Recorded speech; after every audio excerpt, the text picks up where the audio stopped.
You're watching Drake Wing Gaming. Enjoy the video. Hey guys and gals, Never here from Drake Wing Gaming. Some of you mods, what are the gaming drag today? I'm coming back at you on a Let's Play episode of Repeat, Owen's Path. Oh, sorry. So let's go ahead and jump right back into it, shall we? Alarm saying you were up, and let's go! Did you hear that, Owen? Samuel's here to see you. Why don't you come out and meet him? Owen's panicking voice stuttered through the speakerphone.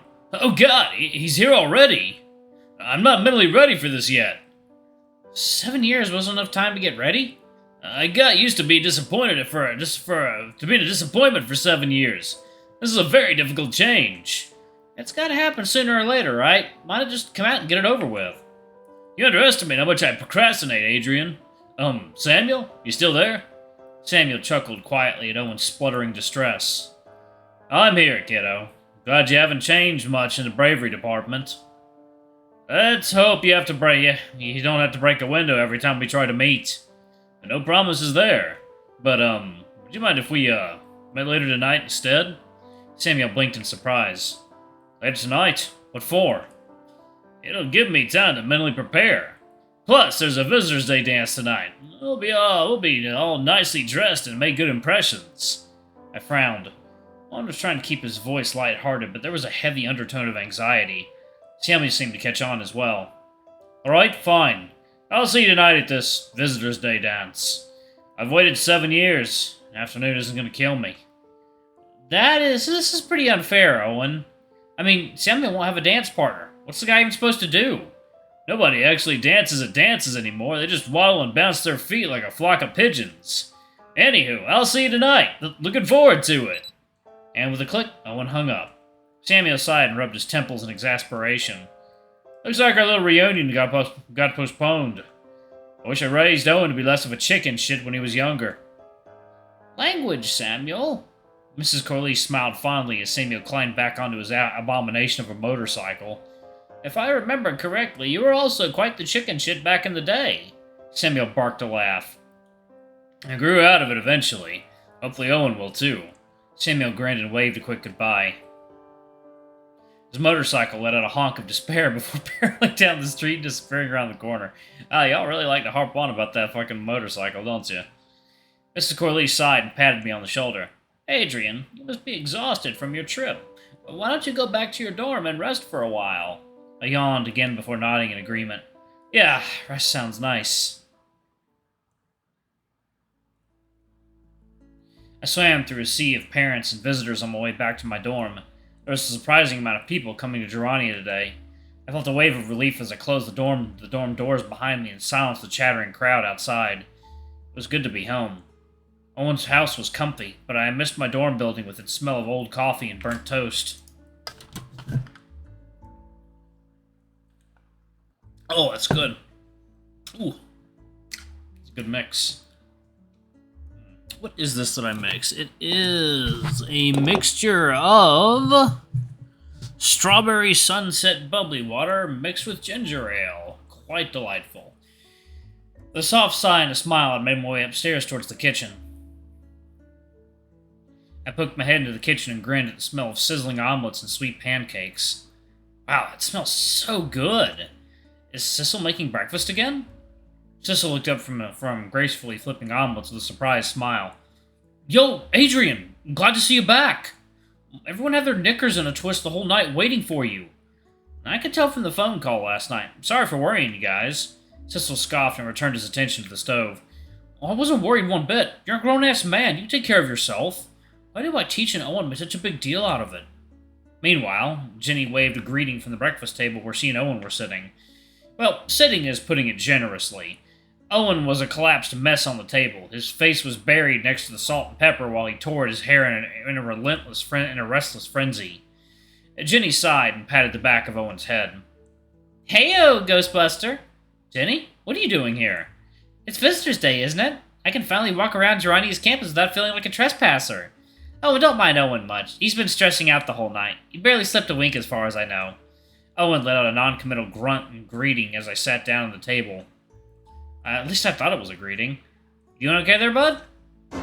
Owen promptly let out a muffled scream into the kitchen table. Oh, God, I'm not ready, I'm not ready! Still nervous about meeting up with Samuel? I snapped at him so badly when I left home. I was a complete little shit. What if I mess things up again this time around? Oh God, what do I do? Owen. I slid into the chair next to him and patted his stiff shoulders. Before I could say anything, a soft light in the corner of my vision caught my attention. I blinked. Little paper crane. There it was again. Another ghostly paper crane, another piece of Owen's wish.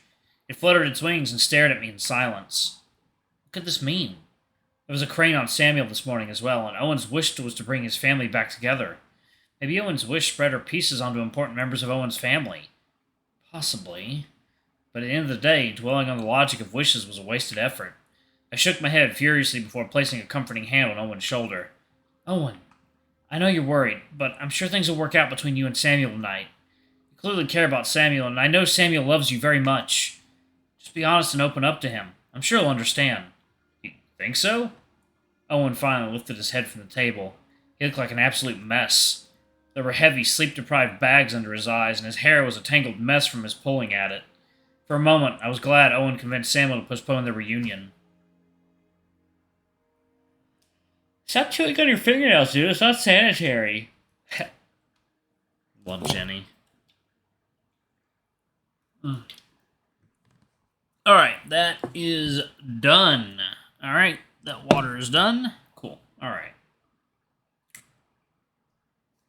I really don't care right now, Jenny. Got other things on my mind at the moment.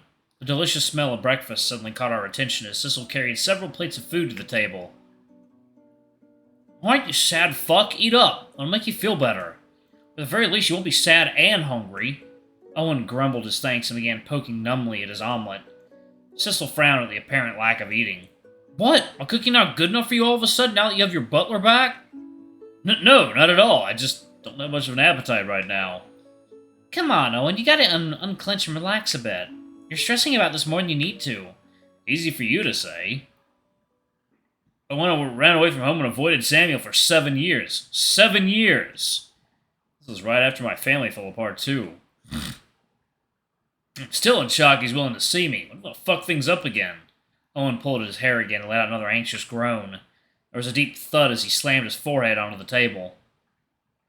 I just really don't want to fuck this up. A long silence hung in the kitchen. Jenny, Sissel, and I exchanged helpless looks. I suddenly yelped as Jenny kicked me from under the table. She suddenly jerked her head towards Owen and mouthed, "Say something to him." It's like I could add emotional support to my list of bodyguarding duties. I turned towards Owen with a small smile. Hey, Owen. Well, you don't have to worry too much about meeting up with Samuel. What do you mean?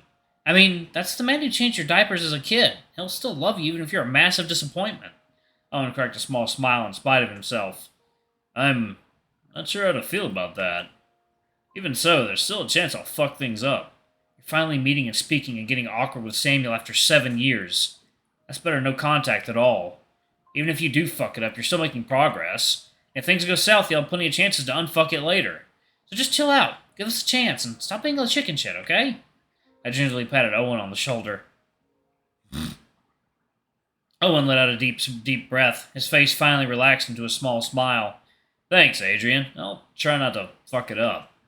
We were interrupted with a sharp clink as Ginny stabbed her omelet with a distaste.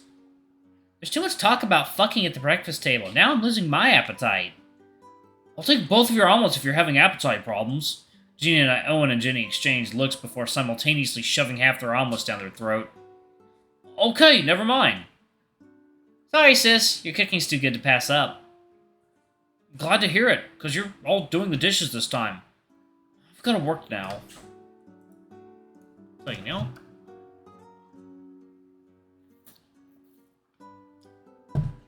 Oh, it's so good. Oh, really?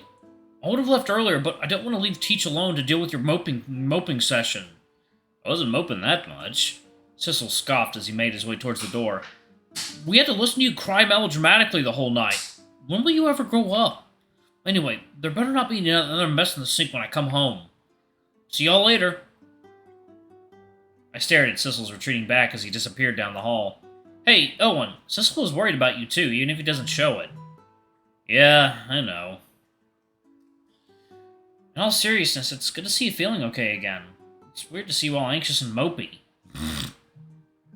Yeah, sorry about that. I'll try not to worry you guys again. Ha! No, you won't. Speaking of being anxious, how's the whole the Lorelei's are trying to kill me thing going? Owen blinked in surprise.